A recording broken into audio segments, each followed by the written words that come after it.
Monday, April the 8th, 7:05, Central Daylight Savings Time, overcast. You know, today the old rooster where I'm at may get go on and come off a roost twice with this eclipse. We're looking at probably about 92% where I'm standing. You people out there, be careful during this time frame this is happening. You know, there's people can get excited. Some of the animals could become, you know, deer and etc. Driving. Which, you know, you don't want to burn your old eyeballs out. You know, I show these metal detectors. I'm actually a little disappointed with some people. You know, there's lots of different venues you can use a metal detector in. And I don't know if some of these people, they just don't use the detectors in those venues. But there's some out there, you know, they don't talk much about the different venues. You know, you have trashy sites that good finds can be lurking in. You know, you have those sites where those Zinkans are in there. And you still got to try to find the good stuff, you know, for coins.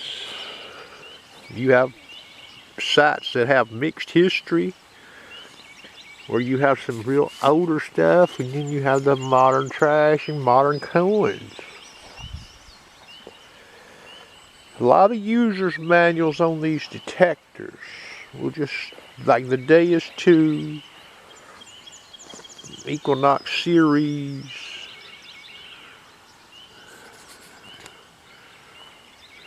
Minelab, Manticore, you know, you can read those manuals on those detectors. Okay, and they're sort of general in nature. You're not going to see it in that manual, I don't think. For example, the Manticore and surface seawater can make you some finds in trashy sites, trying to notch out the garbage that you otherwise wouldn't necessarily hear, depending on the notch you run or the ID obtained. Okay.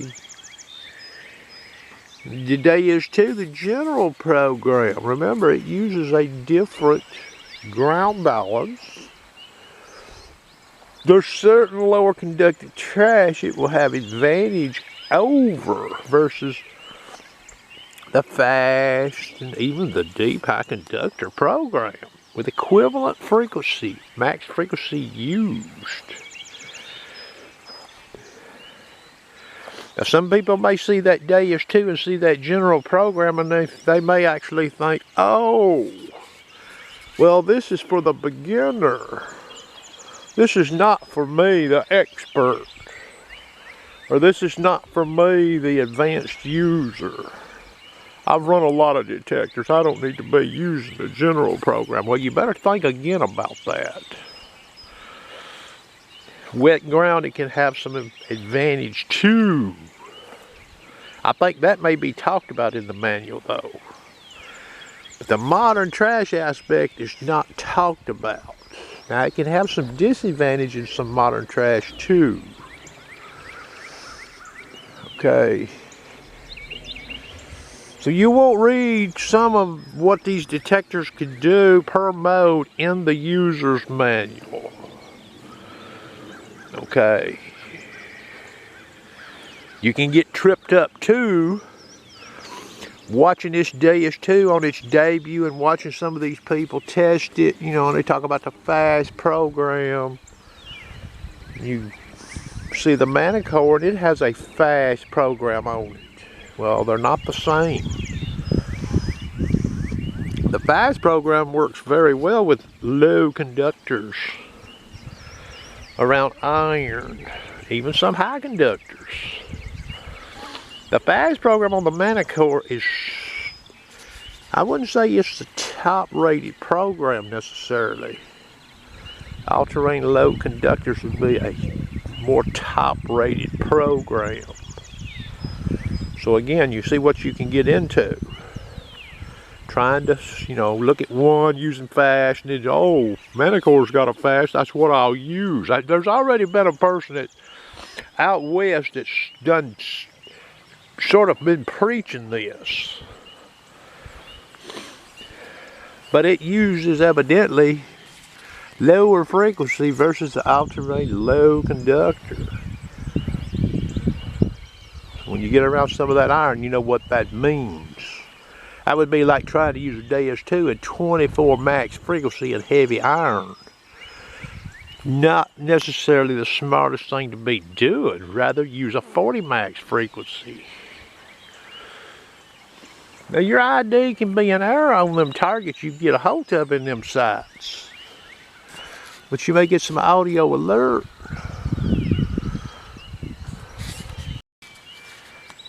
Let's talk a little bit here about evaluating a detector as far as you the user when you buy one of these. Let's say you buy a DS2 or the Manicore. You start running it. Now this is sharpshooter's take, okay? Let's say you were a DS1 runner with extensive experience with it before you bought the DS2. What could you expect time-wise running that DS2 to become somewhat proficient with it? Nothing under 100 hours of use in the wild. And depending on the individual, it may take more than 100 hours. It may take 150. Wonder if you had never used a DS1 and you bought the DS2. Let's say you've been running an AT Pro or an F75 or a Nocta Impact and you bought the DS2. You're probably looking, you need more like 200 hours. And what I mean by that is don't take that detector out there for 75 or 100. Oh, it ain't working for me. This thing's bullshit. You need more time on it. Wonder if you were an Equinox runner, Equinox 800 runner, or an E-Track runner. You bought a Manicore. Well, you need about 100 hours before you even start thinking about trying to, If you'd never run a multi-frequency machine and you bought the Manicore or you bought the Equinox, you probably need closer to 150 or 200 hours. Okay. Don't fall into the trap, and there's already been some people do this. You get a detector, take it out on their deck and take it hunting once or twice. Oh, this thing's bullshit. Well, that's already happened. Some detectors don't get a fair shake by some people. Okay. Now, a lot of what I'm talking about here, let me tell you why I put this hourly thing on this. This Manicore, I didn't get no user's manual. I got a couple of just overviews. Not that much information. To go run it. To go run it for Minelab. Okay. Now, I had Equinox experience, which helped me. And even having DS1 experience may have helped me. I had E-Track CTX experience. It may have helped me. But, old sharpshooter didn't go out and drop 50 or 75 hours on that machine and call it a day. Okay. I was reporting some things I was seeing with the machine.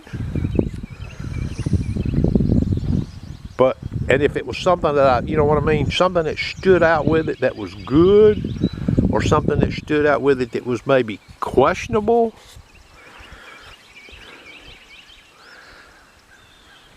but it didn't, you know, it took me longer, even with the experience I had with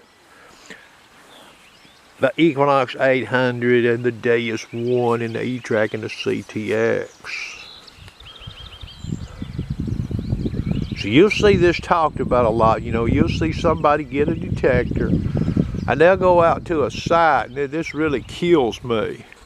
Oh, I didn't go out to the site. I took the Manticore out there to this site and I didn't find anything, and I'd been in there with an Equinox. Well, that's possible. That's very possible. Or, oh, I took the Deus 2 into a site and I dumped it in there with an Equinox. I didn't find anything. No silver coins. Detector must not be worth a shit. Just remember, the coin has to exist to start with. Maybe it's not there. And the coin has to be in depth detectable range, but also remember your experience using that machine. How did you have it set up? And are you really that keen with that machine when you were running it? Experience-wise.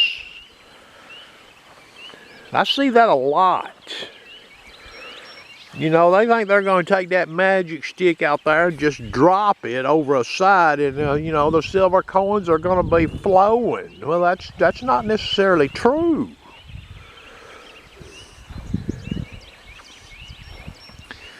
You know, you're hunting behind another machine. You're hunting behind another good machine. What if you would have took that Manticore, that Deus 2, into some of these sites that had never seen a CTX, never seen an E-Track, never seen an Equinox, never seen an AT Pro, never seen an F75? Then what? You can only run one model at a time. And a model can have some small advantage. We'll call it small advantage. That's what it is. But an advantage is just that. It's an advantage. And the advantage won't be gained until what? Until the situation presents itself where the advantage can be capitalized on. And you know, metal detectors are sort of like automobiles. You know, you pay extra money generally to get something. Is the something you're getting worth it to you? That's up to you. You're going to have to make that decision. You know, the human psyche can be something, it can be something, everybody wants maybe the best, you know. You don't want to go out there and hunt a site with an AT Pro and then get word that your buddy went back in there with a Manticore and just mopped up, do you? You don't want to hear that. Well, that can happen. Okay? But you got to keep this stuff in healthy perspective. You know, I see this one cat over there on a Friendly Metal Detector farm. He is still not convinced that multi-frequency is better than single frequency. And I can do tests on top of the ground to show you the clear advantage of running the machine through a site set up in one mode on an Equinox or a Deus 2 or a Manticore or even a Legend, where you have advantage odds-wise per sweep of the call for the detector to solve more equations. Some single frequency selectable frequency detectors, I can go in there and hunt them multiple times. changing the frequency and get some of what we get with multi-frequency. But remember, you only get to use one mode at a time. Single selectable frequency, you get to use one frequency at a time. And it's not going to solve all the equations. Modern trash and iron, for example. The ID gotten, even some of the signals attained won't be equivalent to what you get with a multi-frequency detector. Now, will there be situations where a single frequency, a solo setting object, could outperform a multi-frequency detector? That's possible. But you're looking at laws of averages, the bigger picture, sweeping the call in the wild, trying to find and locate as many desirable targets as you can find. Well, a single frequency won't do that. It won't, according to what sharpshooters say. Well, anyway, I hope everybody has a nice day today. This is going to conclude the video.